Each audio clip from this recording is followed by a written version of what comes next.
आर्थिक सुनामी आ रही है, भयंकर आर्थिक सुनामी अब आ रही है। उसका कारण है कि हिंदुस्तान का जो प्रोटेक्शन का सिस्टम था, जो इंटरनेशनल इकोनॉमी से एक प्रकार से शॉक अब्जॉर्बर था, उसको बीजेपी ने हटा दिया है। तो एक तरफ से भयंकर आर्थिक सुनामी आ रही है, प्राइसेस बढ़ रही हैं, और ये अभी शुरुआत देखी आपने। ऐसी इकोनॉमिक क्राइसिस आएगी हिंदुस्तान में जो आपने अपने लाइफ में नहीं देखी होगी। ये हो रहा है, इसको आप कोई रोक नहीं सकता है। दूसरी तरफ क्या हो रहा है, हिंदुस्तान के अंदर, सिस्टम के अंदर इंस्टीट्यूशनल रिवोल्ट हो रहा है। तो आप सोचती हैं कि इलेक्शन कमीशन फुली कंट्रोल्ड है। वो 3 साल पहले फुली कंट्रोल्ड है।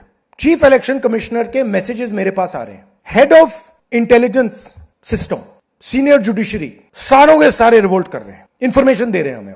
तो जो कंट्रोल का सिस्टम था एक तरफ से, वो कोलैप्स कर रहा है अंदर से, क्योंकि लोगों को दिख रहा है कि जनता का प्रेशर अब ऐसा भयंकर आएगा, अगर हम इस रास्ते पे चलते गए तो हमारे लिए रिस्क हो जाएगा।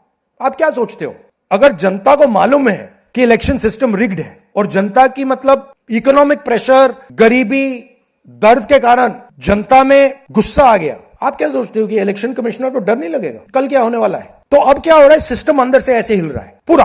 और मैं आपको ये बता दूं कि मेरे पास इंफॉर्मेशन आ रही है, सिस्टम मुझे इंफॉर्मेशन दे रहा है, मोदी जी के बारे में, शाह जी के बारे में, उनके बेटों के बारे में, मिनिस्टर्स के बारे में, अजीत डोवल के बारे में, पूरा इंफॉर्मेशन है, धड़ाधड़ धड़ाधड़ धड़ाधड़ हमारे सिस्टम से ही आ रहा है। अब यह हो सकता है कि जनता के प्रेशर को यह सप्रेस करने की कोशिश करें, इमरजेंसी जैसी चीज कर दें, हो सकता है। बट अब हम दूसरी स्टेज में जा रहे हैं। पहले हम फुल कंट्रोल स्टेज में थे, अब ये आउट ऑफ कंट्रोल जा रहा है इनके। मैं मोदी जी के पास जाता हूं, जब मीटिंग में जाता हूं, मैं आपको बताऊं, मेरे पास मोदी जी के पर इतना इंफॉर्मेशन है, मोदी जी जानते हैं, मैं भी जानता हूं।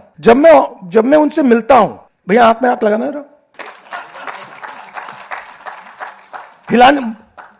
हिलना पड़ता है, क्योंकि वो जानते हैं कि जिस सिस्टम को मैंने कंट्रोल किया था वो सिस्टम कोलैप्स कर रहा है और पूरा इंफॉर्मेशन इसको दे रहा है। तो ये डायनामिक चल रही है। और आप देखना, मेरे अंदाजे से, मेरा असेसमेंट है, 1 साल के अंदर मोदी जी प्राइम मिनिस्टर नहीं होंगे। अपनी राय कमेंट में जरूर बताइए और ऐसी ही बड़ी खबरों के लिए रॉयल बुलेटिन को लाइक, शेयर और सब्सक्राइब करना न भूलें।